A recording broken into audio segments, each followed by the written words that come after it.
Alexey Alexandrovich had begun to speak boldly, but as he realized plainly what he was speaking of, the dismay she was feeling infected him too.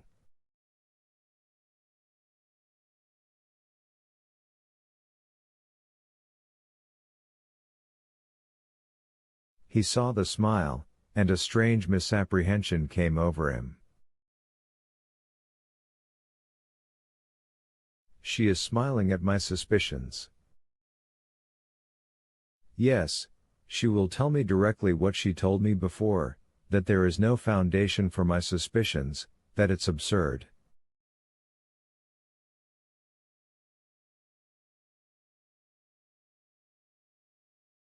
At that moment, when the revelation of everything was hanging over him, there was nothing he expected so much as that she would answer mockingly as before that his suspicions were absurd and utterly groundless.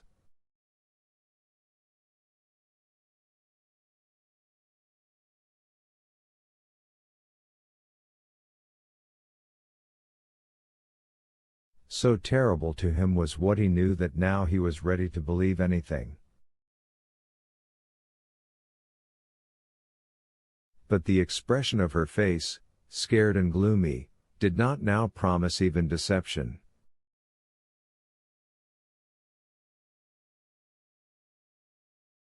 Possibly I was mistaken, said he. If so, I beg your pardon.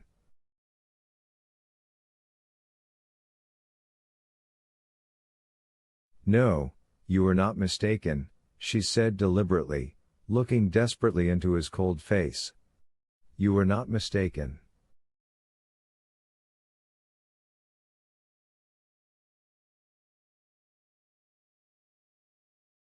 I was, and I could not help being in despair.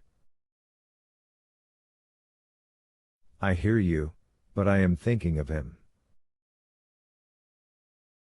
I love him, I am his mistress, I can't bear you, I'm afraid of you, and I hate you.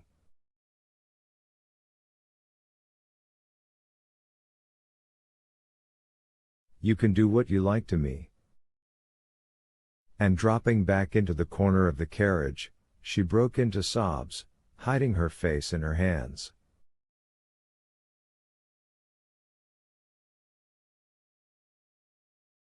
Alexey Alexandrovich did not stir, and kept looking straight before him.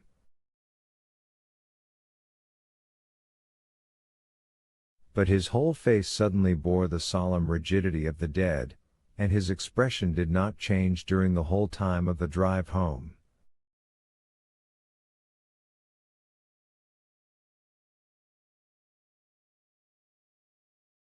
On reaching the house he turned his head to her, still with the same expression.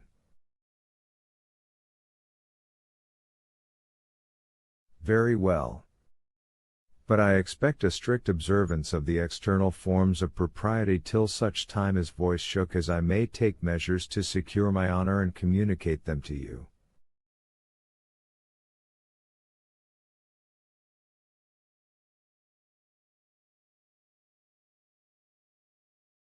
He got out first and helped her to get out. Before the servants he pressed her hand, took his seat in the carriage, and drove back to Petersburg.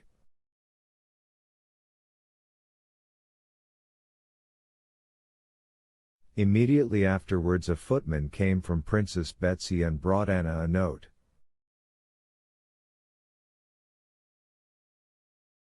I sent to Alexei to find out how he is, and he writes me he is quite well and unhurt, but in despair.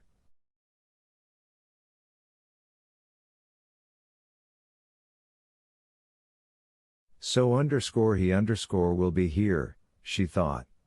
What a good thing I told him all.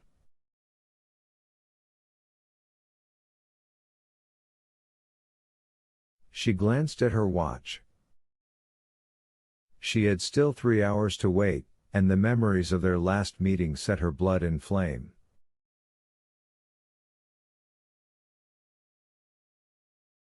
My God, how light it is! It's dreadful, but I do love to see his face, and I do love this fantastic light.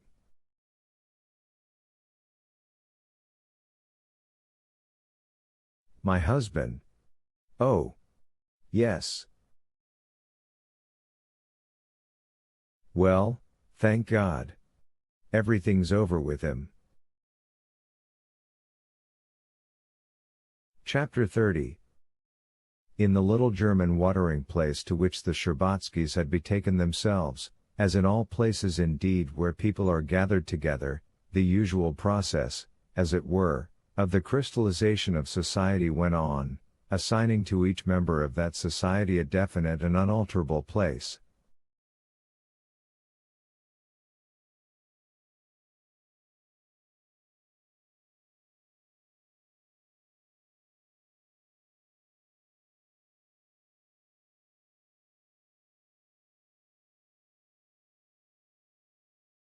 Just as the particle of water in frost, definitely and unalterably, takes the special form of the crystal of snow, so each new person that arrived at the springs was at once placed in his special place.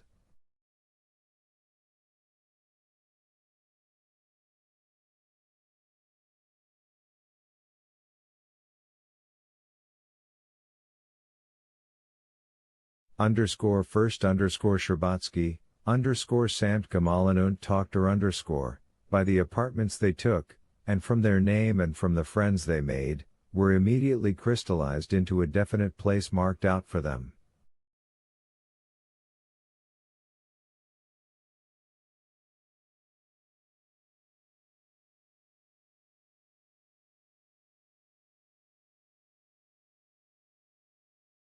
There was visiting the watering place that year a real German Fürstein, in consequence of which the crystallizing process went on more vigorously than ever.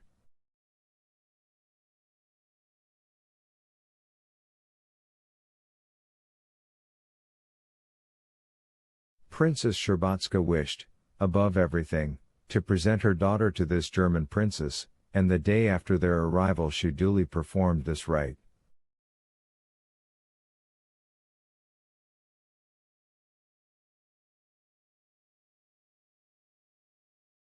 Kitty made a low and graceful curtsy in the very simple that is to say, very elegant frock that had been ordered her from Paris.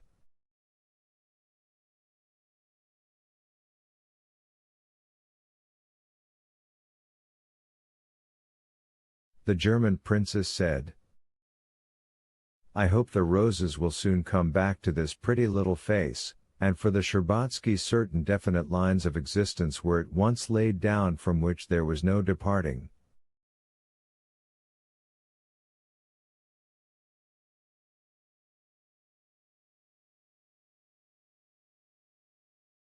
The Sherbatskys made the acquaintance too of the family of an English lady somebody, and of a German countess and her son, wounded in the last war, and of a learned Swede, and of M. Canoe and his sister.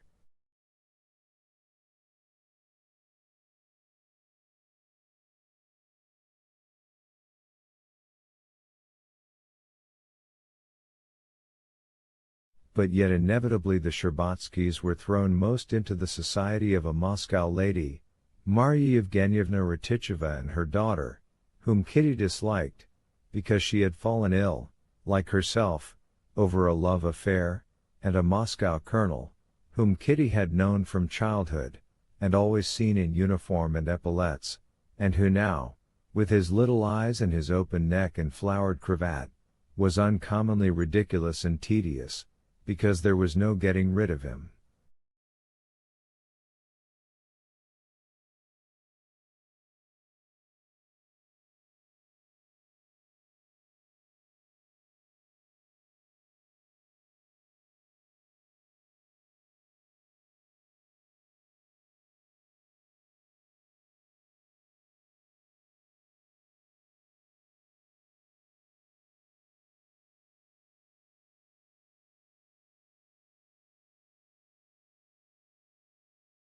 When all this was so firmly established, Kitty began to be very much bored, especially as the prince went away to Carlsbad and she was left alone with her mother.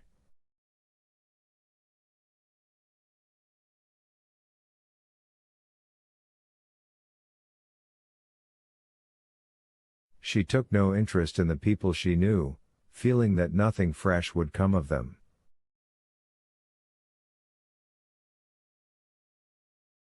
Her chief mental interest in the watering place consisted in watching and making theories about the people she did not know.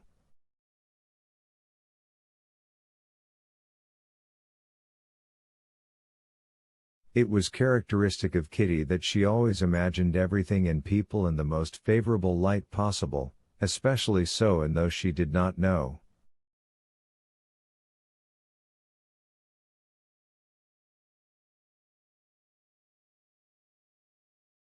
And now as she made surmises as to who people were, what were their relations to one another, and what they were like, Kitty endowed them with the most marvelous and noble characters, and found confirmation of her idea in her observations.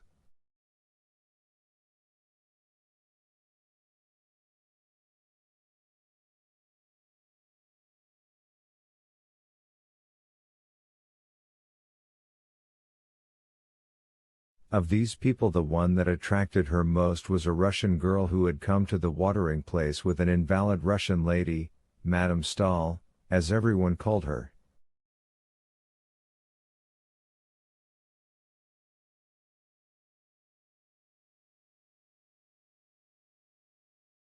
Madame Stahl belonged to the highest society, but she was so ill that she could not walk, and only on exceptionally fine days made her appearance at the springs in an invalid carriage.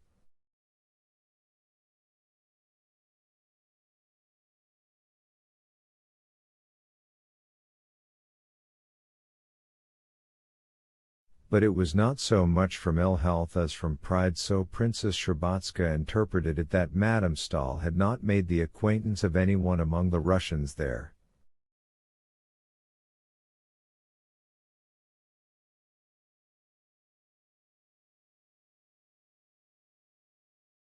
The Russian girl looked after Madame Stahl, and besides that, she was, as Kitty observed, on friendly terms with all the invalids who were seriously ill, and there were many of them at the springs, and looked after them in the most natural way.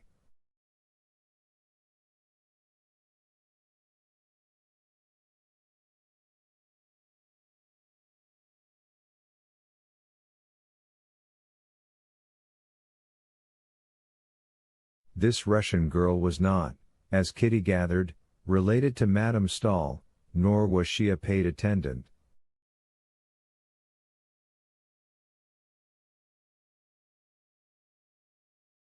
Madame Stahl called her Varenka, and other people called her Mademoiselle Varenka.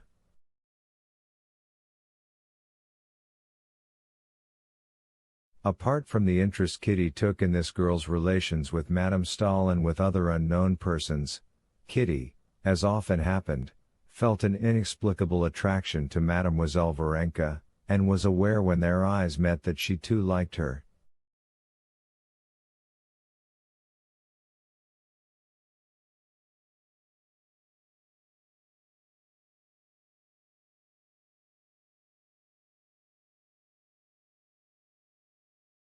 Of Mademoiselle Varenka one would not say that she had passed her first youth, but she was, as it were, a creature without youth. She might have been taken for 19 or for 30.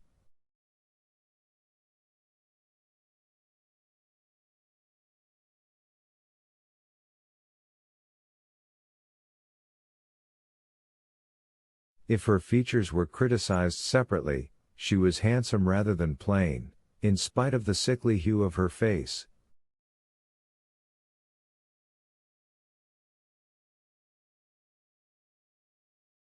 She would have been a good figure, too, if it had not been for her extreme thinness and the size of her head, which was too large for her medium height. But she was not likely to be attractive to men.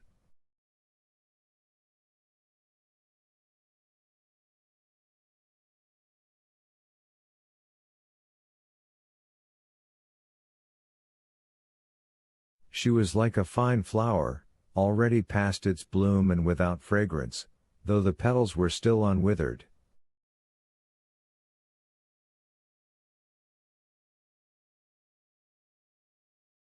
Moreover, She would have been unattractive to men also from the lack of just what Kitty had too much of the suppressed fire of vitality, and the consciousness of her own attractiveness.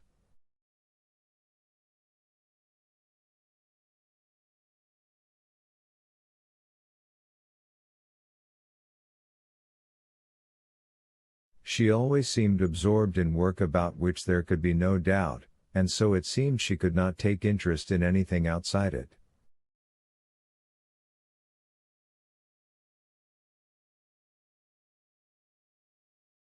It was just this contrast with her own position that was for Kitty the great attraction of Mademoiselle Varenka,